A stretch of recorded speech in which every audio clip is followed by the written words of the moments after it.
Hello friends, स्वागत है आपका एक नई वीडियो में। आज हम एक ऐसे सिरप के बारे में बात करेंगे जिसका नाम आपने ज़रूर सुना होगा।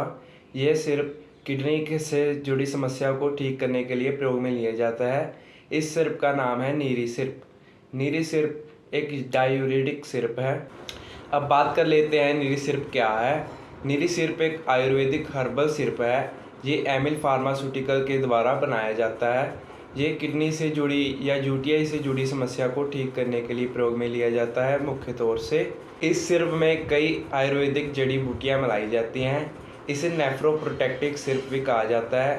अब बात कर लेते हैं इसके डिटेल यूजेस के बारे में। यह यूरिनरी ट्रैक्ट इन्फेक्शन को ठीक करने के लिए प्रयोग में लिया जाता है।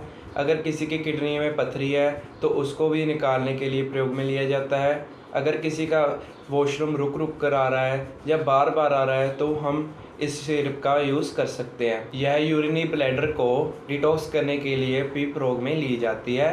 अब बात कर लेते हैं इसके डोजेज के बारे में।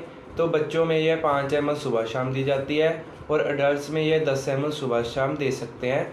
वैसे तो ये डॉक्टर की सलाह से ही लेनी चाहिए। अगर किसी पेशेंट को यूरिनरी से संबंधित बीमारियां हैं तो डॉक्टर उनको 10 दिन के लिए ये नीरी सिरप का प्रयोग करने के लिए बोलते हैं।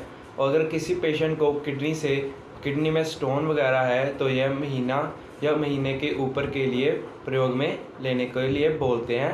अब बात कर लेते हैं ये किन पेशेंट्स को नहीं देनी चाहिए। जैसे कि प्रेग्नेंट वुमेन को ये नीरी सिरप नहीं देनी चाहिए।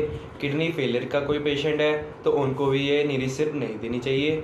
और किडनी डायलिसिस का कोई पेशेंट है तो इनको भी ये सिरप नहीं देना चाहिए।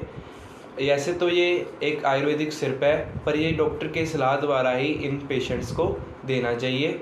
अब बात कर लेते हैं इसके साइड इफ़ेक्ट्स के बारे में, जो कि हैं पेशेंट्स को कभी कभार लूज मोशन लग जाते हैं, उल्टी चिकच्चे का मन होने लग जाता है और एलर्जी भी ये मेडिसिन कर सकती है। Okay guys, thanks for watching guys.